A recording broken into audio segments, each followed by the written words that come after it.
বলিউডে সিকুয়েলের ধারণা নতুন কিছু নয়, কিন্তু এমন গল্প খুব কমই আছে যেখানে একটি জনপ্রিয় ছবির দ্বিতীয় কিস্তির বীজ জন্ম নেয় কারাগারের ভেতরে। আর সেই গল্পের কেন্দ্রবিন্দুতে আছেন ভারতীয় সিনেমার অন্যতম জনপ্রিয় ও বিতর্কিত অভিনেতা সঞ্জয় দত্ত।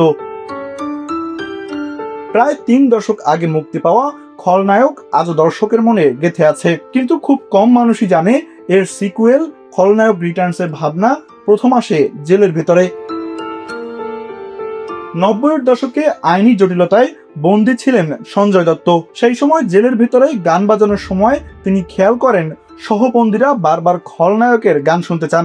সেখান থেকেই মাথায় আসে এক প্রশ্ন, এই গল্প কি আবার বলা যায়? কৌতূহল থেকে একদিন তিনি প্রায় 4000 বন্দীকে জিজ্ঞেস করেন, আবার খলনায়ক বানানো হলে দেখবে? উত্তর আসে হ্যাঁ। এরপর তিনি বন্দীদের বলেন নিজেদের মতো করে গল্পের আইডিয়া লিখতে। ফলাফল 4000-এরও বেশি এক পাতার গল্প। সেই অসংখ্য ভাবনার মধ্য থেকেই একটি ধারণা তাকে সবচেয়ে বেশি নাড়া দেয়, সেটি হয়ে ওঠে খলনায়ক রিটার্নসের ভিত্তি। জেল থেকে মুক্তি পাওয়ার পর সঞ্জয় দত্ত যোগাযোগ করেন ছবির নির্মাতা সুভাষ ঘাইয়ের সঙ্গে। গল্প শুনে তিনিও সম্মত দেন এই ছবি হওয়া উচিত।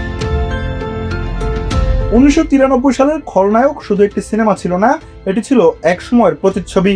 বলল চরিত্রটি নায়ক খলনায়কের সীমারেখা ভেঙে দিয়েছিল, আর এবার সেই চরিত্রই ফিরতে যাচ্ছে নতুন আঙ্গিকে। 4000 বন্দির কল্পনা এক অভিনেতার জীবনের কঠিন অধ্যায় আর একটি আইকনিক সিনেমার উত্তরাধিকার, সব মিলিয়ে তৈরি হচ্ছে এক ভিন্ন ধর্মী গল্প। এখন শুধু অপেক্ষা খলনায়ক রিটার্নস কিভাবে ফিরিয়ে আনে সেই পুরনো জাদু।